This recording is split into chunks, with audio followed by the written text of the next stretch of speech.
Let's get one thing straight. If we're asking if a Neanderthal could blend into modern society, we're not talking about a cartoon caveman. We're not talking about someone with a club and a bearskin suddenly appearing on a city street. That person would be lost, confused, they'd probably be hit by a car or arrested. The experiment would be over in an hour. The real question is more interesting. What if a Neanderthal baby was born today? What if, through some miracle of science, a Neanderthal infant was brought into our world and raised by a modern human family?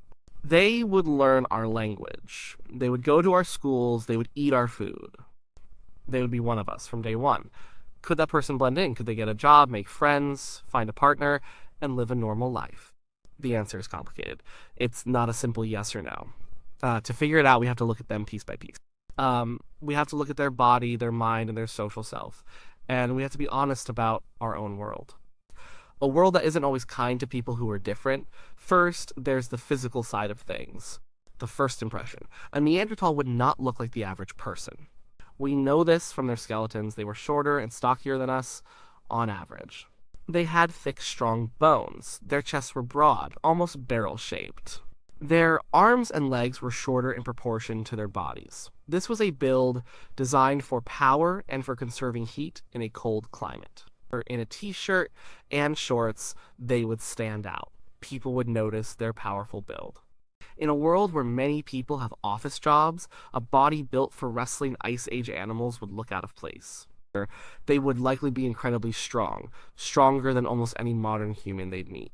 This could be an advantage in some ways, but also a source of awkwardness. Imagine shaking hands and accidentally crushing someone's fingers, or trying to use a delicate tool and breaking it. Then there's the face. This is where it gets really tricky. A Neanderthal skull is distinct. They had a long, low cranium, a sloping forehead, and most famously, a heavy brow ridge. Their faces were also large, with a big nose and a jaw that jutted forward but lacked a prominent chin. Put flesh on those bones, and you have a face that is undeniably human, but different. Would they be seen as ugly? Maybe. Our ideas of beauty are shaped by the faces we see every day. A Neanderthal face would challenge those ideas. They might be stared at. They might be called names. People might assume they have some kind of medical condition or genetic disorder.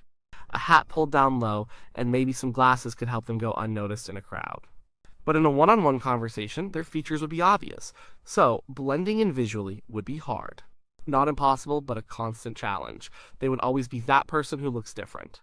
But the physical challenges go deeper than just looks. They go right down to their biology. A Neanderthal body was tuned to a different world. A world without processed sugar, without antibiotics, and without massive crowded cities. Let's start with diet. Neanderthals were hunter-gatherers. They ate a lot of meat.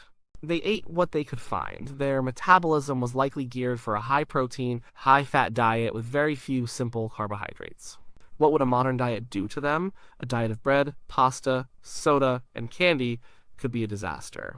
They might be extremely susceptible to type 2 diabetes, obesity, and heart disease.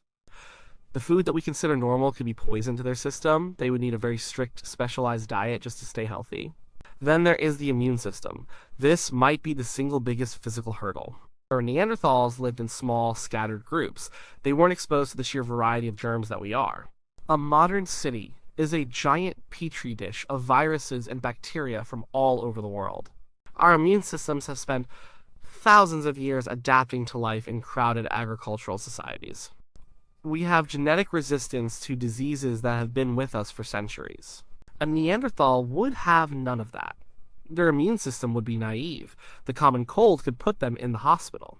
The flu could be a death sentence. Measles, chickenpox, any number of common childhood illnesses could be catastrophic. They would need to be raised in a near-sterile environment at first. They would need every vaccine we have, and even then, we don't know if their immune system would respond correctly. They would be walking through life with a biological target on their back.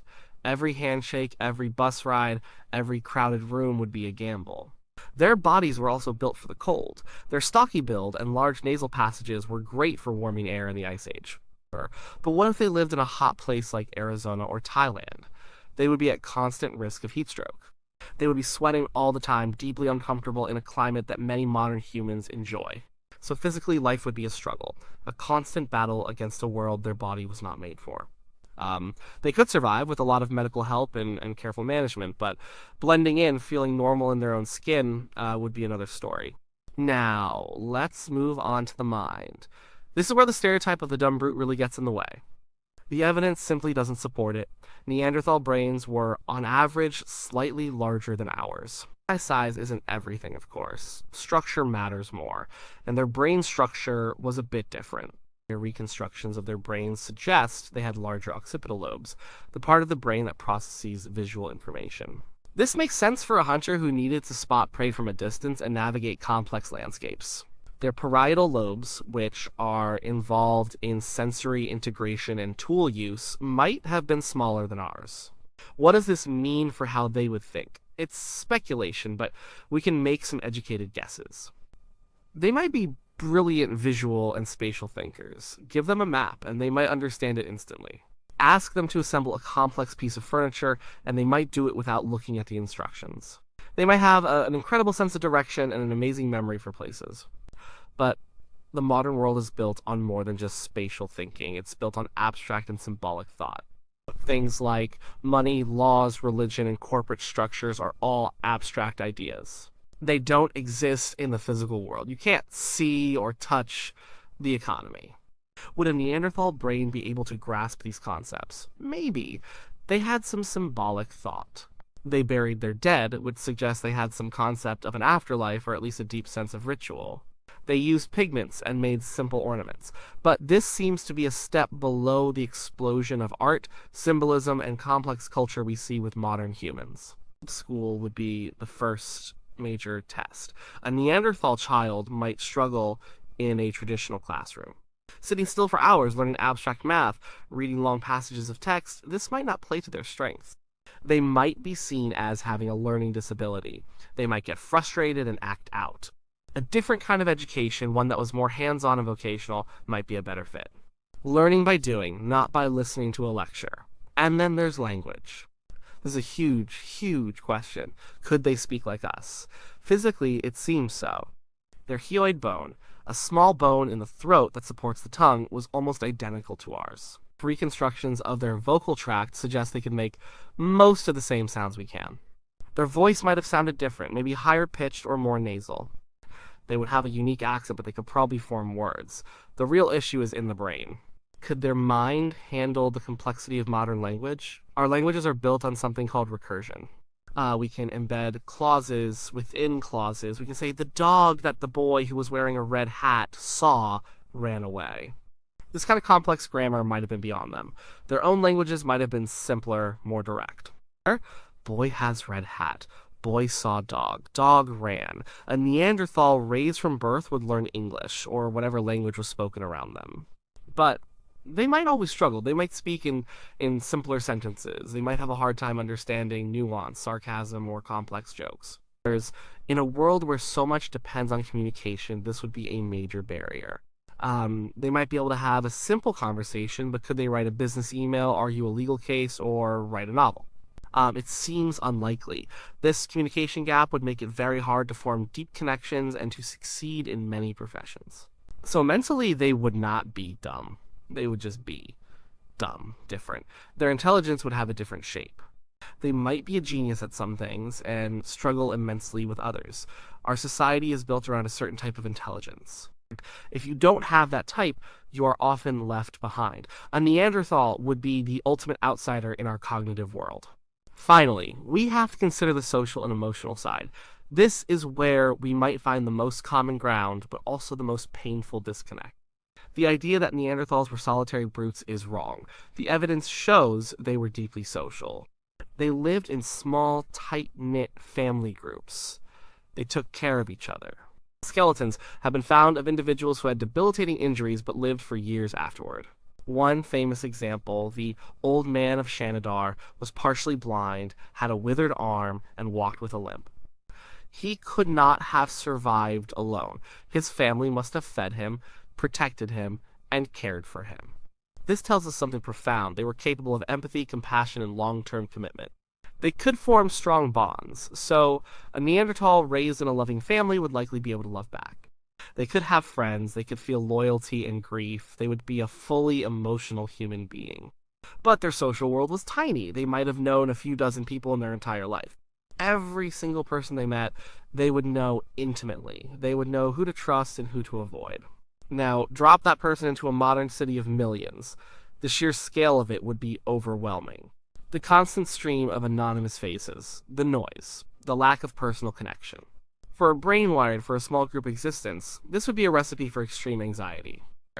They might become agoraphobic, unable to handle crowds, or they might become paranoid, unable to read the social cues of strangers and seeing threats everywhere. Our social rules are incredibly complex and subtle. We use body language, tone of voice, and eye contact to communicate a huge amount of information. These rules are not innate, they are learned. A Neanderthal can learn them too, but their different brain structure might make it hard. They might not naturally understand the difference between friendly teasing and a real insult. They might take everything literally. They might not understand the need for white lies or social niceties. They could come across as blunt, awkward, or even rude without meaning to. This would make it hard to keep a job, especially in a service industry or an office environment. It would make dating and forming relationships a minefield of misunderstandings. They might crave connection, but constantly push people away through social clumsiness. Imagine the loneliness, a profound existential loneliness that no modern human could ever truly understand. They would be the only one of their kind on the entire planet. No matter how much their adopted family loved them, no one would ever share their fundamental nature. No one would ever truly get what it's like to be them. They would look in the mirror and see a face from another world. They would feel instincts and urges that had no place in modern life. They would be an anachronism, a living ghost from the Pleistocene. That kind of solitude could be crushing, so let's put it all together. What would their life look like? As a child, they would be different from day one. They might be physically stronger and perhaps more clumsy than other kids. They would face bullying because of their appearance. In school, they would struggle with the abstract curriculum and might be diagnosed with any number of learning or behavioral disorders. They would need a patient, understanding family, and a highly specialized educational plan to have any chance of success. As an adult, what kind of job could they have? A physically demanding job might seem like a good fit. If you're construction, logging, or some kind of manual labor where their strength would be an asset. But even these jobs require teamwork and communication, and they are increasingly being replaced by automation. An office job would be very difficult. The social politics, the abstract tasks, the endless meetings, it would be a poor fit. Perhaps they could find a niche, something solitary that plays to their potential strengths. A park ranger, a wildlife tracker, a craftsman working with stone or wood. A job where they could work with their hands, in a quiet environment with minimal social demands. It's possible, but these jobs are rare. Finding a partner would be another immense challenge. They would need to find someone who could see past their physical differences, their social awkwardness, and their unique way of thinking. Someone with incredible patience and empathy. It's not impossible, but it would be hard. Could they blend in? No. Blending in means going unnoticed. That would never happen. They would always be an outsider. They would be a scientific curiosity, a media sensation. Their life would never truly be their own. Every achievement, every failure would be seen through the lens of them being the Neanderthal. Could they survive? Yes, probably. With modern medicine, a supportive environment, and a lot of luck, they could live a full lifespan. But could they be happy? Could they be fulfilled? That is the hardest question of all. They would be caught between two worlds, a body and mind adapted for a life of hunting mammoths, living in a world of smartphones and traffic jams. They would be a person at a time, forever disconnected from the rest of humanity. It's a recipe for a life of quiet struggle and deep, unending loneliness. The question of whether a Neanderthal could blend into our society tells us more about our society than it does about them. It shows how rigid our systems are. Our schools, our workplaces, our social lives, they're all designed for a specific type of human, a specific type of mind. We don't have much room for those who fall too far outside the norm. So perhaps the final answer is this: a Neanderthal could live among us. But they can never truly be one of us. They would be a living reminder of a different way of being human, a path our species did not take. And their life would be a testament to both our capacity for compassion and our intolerance of difference. They would not blend in. They would stand out. And in standing out, they would hold up a mirror to us all.